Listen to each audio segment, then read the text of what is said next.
everyone, I'm Joe and I'm back with my review of Spider-Man Far From Home, directed by Jon Watts, starring Tom Holland, Jake Gyllenhaal, Marissa Tomei, Jon Favreau, and many other people. This movie picks up about 8 months after the events of Avengers Endgame, where Peter Parker's on a trip in Europe, and is also dealing with the threat of a certain group of entities called the Elementals, which is being handled by none other than Mysterio, played by Jake Gyllenhaal. Nick Fury and Agent Maria Hill try to recruit Peter Parker into helping them stop this, and he has to face this difficult dilemma of, does he help S.H.I.E.L.D. and Mysterio, or does he forget all about them and continue on his high school trip? Having some time to process this, just a little forewarning here for those of you who haven't seen it, I'm gonna go into some spoilers for Far From Home. So if you haven't seen it, don't watch this video. Please don't do that to yourself. And also, if you haven't seen Avengers Endgame by now, don't watch this video. Seriously, go watch Avengers Endgame. Come on, seriously. You've had plenty of time to get caught up on that. Snap to it. That was a terrible joke. I did not intend that savage. Oh God, I'm so stupid. Those of you who've been following me for the last couple years, Spider-Man is my all-time favorite superhero, and in fact, I'm gonna go on a limb here. He is my all-time favorite fictional character. Yeah, I said it. No surprise coming from me, I guess. But those of you who are new to my channel, Spider-Man is very important to me. I've been a fan of him ever since the Tobey Maguire Spider-Man. And I've liked other various incarnations of the character, like the Spectacular series, the 90s show, the PS4 Spider-Man, which is just perfection. And for what it's worth, I do like Tom Holland, and when Homecoming came out, I thought it was a really good time. I quite enjoyed it, but on subsequent rewatches though, it's not quite as good for me as I thought it was. Not a bad movie. There's a lot worse movies out there with worse characters, but Homecoming, I would say, is a fine, fun movie, but not exactly a great Spider-Man movie. I'll go into that a little bit here in this video and maybe one day in a future in-depth review, but Homecoming wasn't my favorite Spider-Man movie. Oh, and also Spider-Man Into the Spider-Verse, I will be talking about that in the near future, so don't you guys worry. It will be talked about. Going into Far From Home, I was hoping that this would be a much more in-depth look on Peter Parker, because one of my biggest problems with Homecoming is that they took a potentially dramatic and emotional moment and just played it up for a joke, which to me is a huge cop-out, especially when the jokes are very easy and not that funny. And I was hoping that Far From Home wasn't gonna go in that same direction. I was hoping that Jon Watts and the rest of the filmmakers had listened to some of the complaints from the first film. And also the action in Homecoming wasn't that really exciting. It felt very standard and just kinda there. It didn't have that visceral, intense grittiness to it, which I hate to compare it to the Tobey Maguire series, but Sam Raimi at least knew how to make great action sequences. You felt like Spider-Man could legitimately die in those situations. So let's talk about the positives first. The action is a big improvement over the last one. The stakes feel a little bit more bigger, a little more grander. There's a lot more intensity to it, and the dream sequences or the hallucination sequences, whatever you want to call them, the illusions. I had the word in my head, I don't know why I couldn't think of that earlier, but the illusions that Mysterio creates, those were all well done, and in a good way, it made me question what I was seeing was real after a while, because Mysterio, if you know the comics, he has that effect on Spider-Man and even on the audience, because certain things show up and you go, is that even real? What's happening here? But then after a while you figure out that something isn't real, you still kind of question, like, wait a minute, how do I know this isn't a trick? And I've been wanting to see Mysterio in a Spider-Man movie for a long time. There was rumors back in the day with Tobey Maguire that Mysterio might have showed up. And if you guys played some of the Spider-Man video games, like the one from the year 2000 and the Spider-Man 2 video game, which I think is one of the best Spider-Man games ever made, those levels with Mysterio are freaking difficult. But they were a lot of fun and kind of creepy, actually. I don't play them in the nighttime. That at least for me, that doesn't do me any good. Right now you're thinking, if only you'd taken that giant act to Vegas instead. Curse your endless babble, Spider-Man! Hey, you finally found a costume the size of your ego. Prepare to meet your end in my Funhouse of Doom! Funhouse of Doom? I thought you were an alien. Silence! And Jake Gyllenhaal, I think, was a really good choice for Mysterio. It's not the Mysterio from the comics. Basically, as it turns out, Quentin Beck was an employee of Stark Industries, and if you remember the scene from Captain America Civil War, where Tony talks about the last time he saw his parents before they died, it turns out that Quentin Beck was the one that created that kind of technology, where it creates a scenario that looks real, but it's not, because Quentin Beck is a special effects guy in the comics, a special effects guy for Hollywood. It's more or less the same in this movie, but he doesn't work in the film industry. It's another villain that's tied into Tony Stark. I do like that connection with Civil War, and now when I watch Civil War, I can't watch that scene the same way again. And also, one of Quentin Beck's teammates turns out to be the scientist that Obadiah Stane screamed at. Tony Stark was able to build this in a cave with a box of scraps! Now I can't watch that scene the same way again after that. I like those little bits of connective tissue that they have in there. It's one of the things that I think the MCU is really good at. And Jake Gyllenhaal gives a really good performance. It's no surprise coming from me. He's one of the most underappreciated actors in the business. He is so much better than he gets credit for, at least by the Academy Awards. But I have to be honest, I think Michael Keaton was better as a villain. I liked his connection to Peter Parker because he was the father of Liz Allen, the girl that Peter had a crush on. And I did not see that twist coming, if you remember my review. That was completely out of left field, and I think it was one of the best parts of that movie. You felt scared, legitimately scared, like, what the hell? He's really her dad? Oh my god. It doesn't have quite the same effect in this one with Mysterio, although I do like how they kind of turn you on your head, and the whole multiverse thing that was hinted at in the trailers, apparently that's not a thing anymore.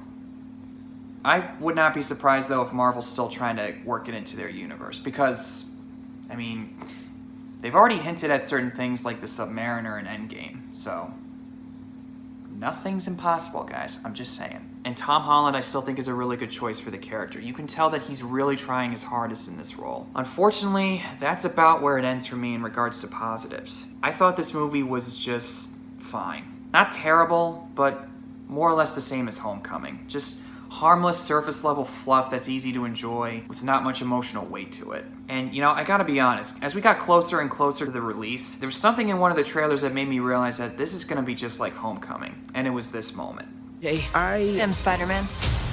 No, of course I'm not. I mean, it's kind of obvious.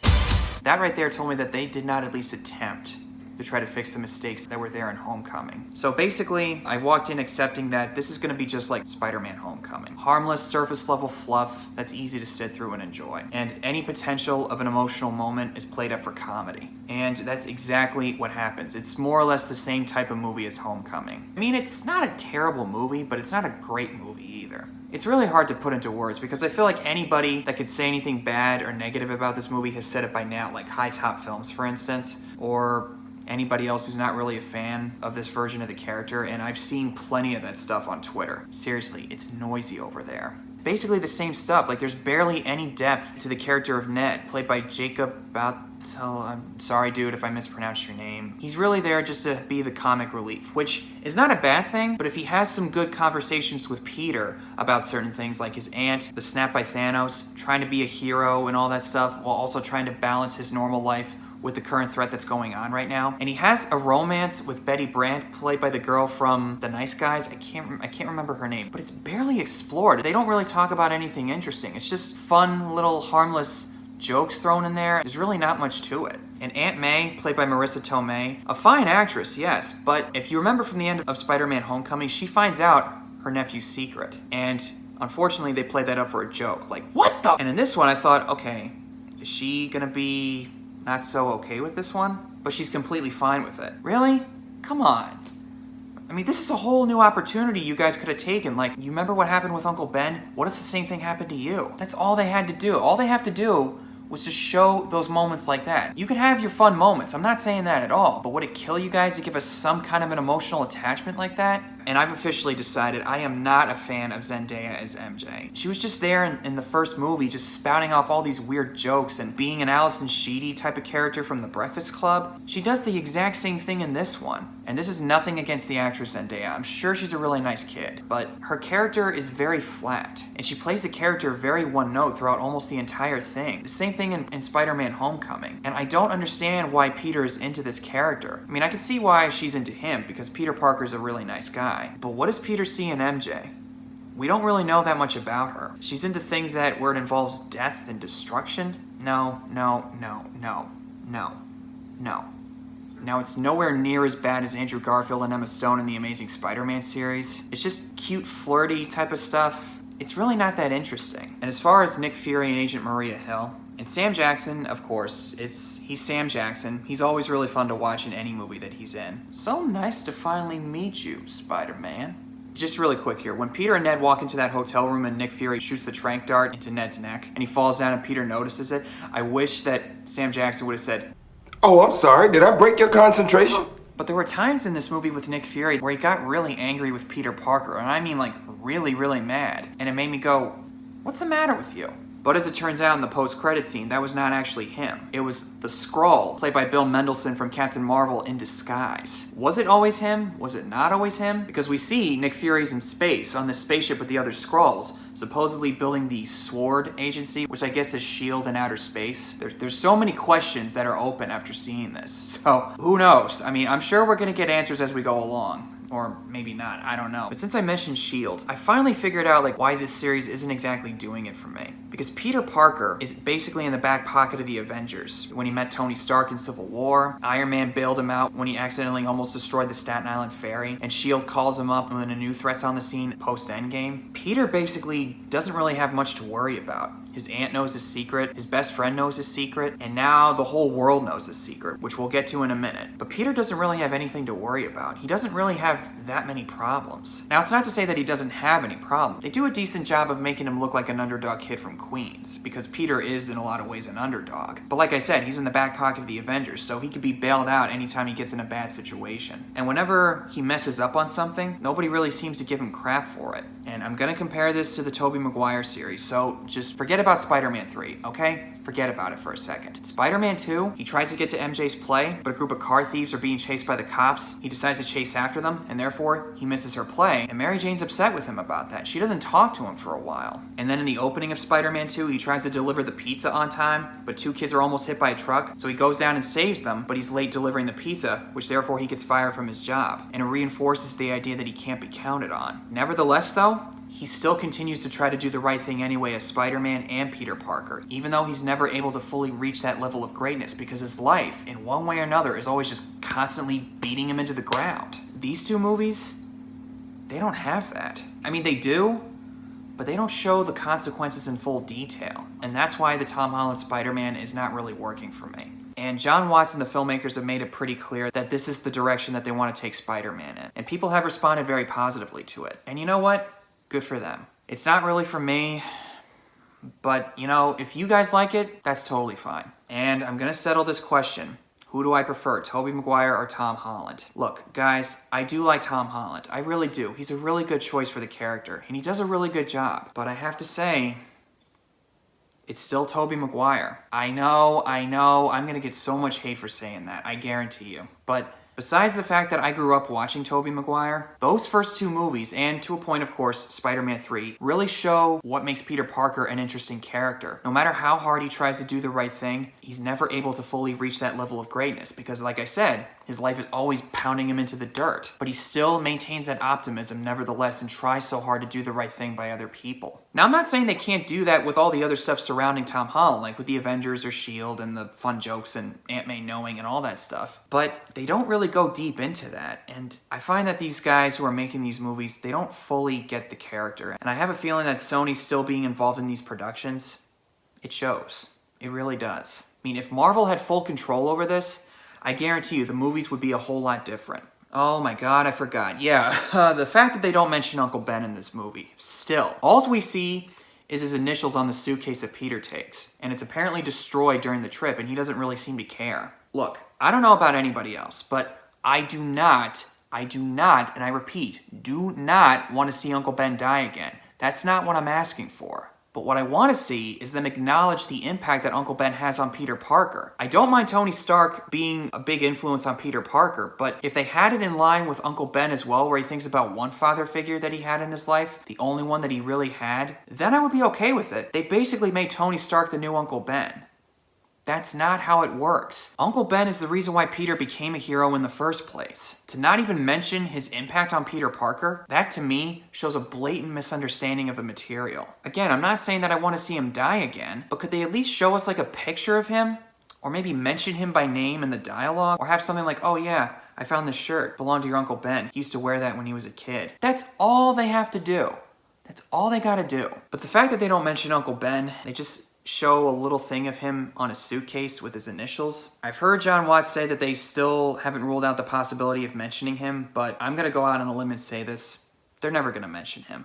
They never will. And also, in the mid-credit scene, after the big battle with Mysterio dying on the London Bridge, turns out that he filmed himself revealing his plan and Peter Parker's identity to the world. So now everybody knows his secret. If everything else was a bit better, if they actually showed the struggles of Peter Parker in these two movies, along with that, I wouldn't necessarily have a problem with it, but for me, it doesn't feel earned. Sorry, but I can't roll with it. But we've held it off for long enough. Since I just talked about the post-credit scene, J.K. Simmons is back as Jonah Jameson. Thanks for the good news. I heard rumors that he could show up in this series. I saw this one reaction that said there's a mid-credit scene that will make Tobey Maguire fans feel nostalgic, and immediately I thought, what does that mean? And when it cuts to that big screen on the building showing this news clip, and you saw J.K. Simmons as Jonah Jameson sitting there, this is basically how I reacted. What? No way! Just the fact that they got J.K. Simmons back, that's cool. So yeah, overall, Spider-Man Far From Home, I would say, is fine, harmless, but not a great Spider-Man movie. And I've come to the conclusion that as much as I like Tom Holland, this Spider-Man series is not really doing it for me. I like to think that maybe one day they can learn from their mistakes, but I'm gonna go out on a limb here and say that the third movie is not gonna be that much different. It's gonna be more or less the same stuff. And to those people who are responding positively to it, hey, that's awesome. Good for you. In fact, I envy you guys, because you have an easier time watching them than I do. And you know what, as far as modern interpretations of the character, I will be sticking with the Spider-Man PS4, because as far as modern adaptations of Spider-Man are concerned, that's the best one. And Tobey Maguire, best Spider-Man there will ever be. You want to shoot me for that? Go right ahead. Tom Holland, if you're watching this, keep on rolling, man. Well, guys, those are my thoughts on Spider-Man Far From Home. What were your thoughts on Spider-Man Far From Home? Do you love it, like it, thought it was alright, or do you hate it? Whatever the case is, comment below and tell me your thoughts, and I will see you all very soon.